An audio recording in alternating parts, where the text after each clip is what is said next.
చేస్తున్నావా? ఏముంది లేరా, కడపలో ఎలక్షన్ తాలూకా బాబు తయారు ఏమని కొంత అడ్వాన్స్ ఇచ్చారు. అందుకు నాకు 10 లక్షలు లాభం అవుతుంది. అందుకని కాస్త అలా ఎంజాయ్ చేశారా. అది సరే, ఇంకేంటి సంగతులు? అన్నట్టుగా నీకు చెప్పడం మర్చిపోయాను, మన పాండు వాళ్ళు చంపారంటగా. ఎవరు?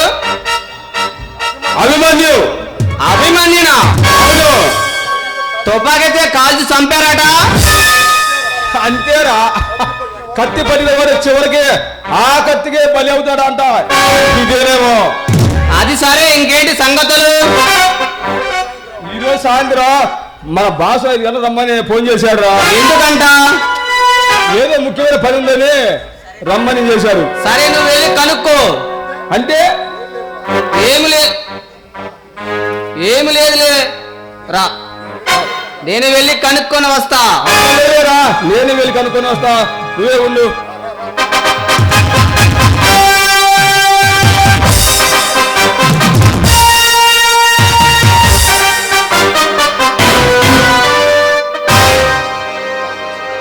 అరే, బాంబుల శివ ఎక్కడ్రా?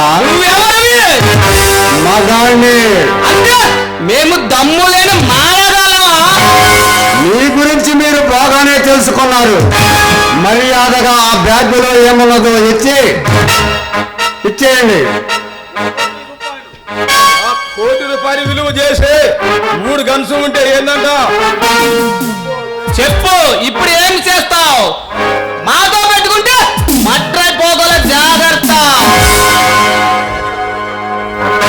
మర్యాదగా చెప్తున్నా ఏముంది, ఆ బ్యాగులో ఏముందో ఇచ్చి సరెండర్ అయిపోండి. మాతో పెట్టుకుంటే కాళ్ళు చేతులు విరిచేస్తాం.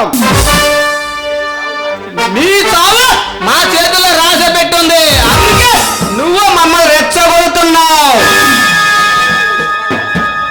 అరే, ఈ కళ్యాణితో సవాలు చేస్తే శవాలు లేస్తాయి. అయితే మమ్మల్ని ఎదిరించి ఈ బ్యాగ్ తీసుకెళ్ళు. అయితే రండ్రా.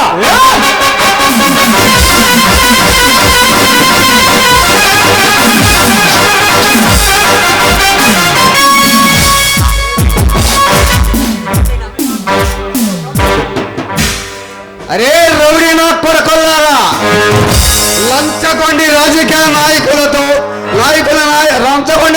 నాయకుల అండ చూసుకొని పరాయి దేశాలతో చేతులు కలిపి మీరు చేస్తున్న అక్రమాలను, అన్యాయాలను రాజులోనే అంతం చేసే వీరుడిగా ఈ గుండెల్లో నిద్రపోతా.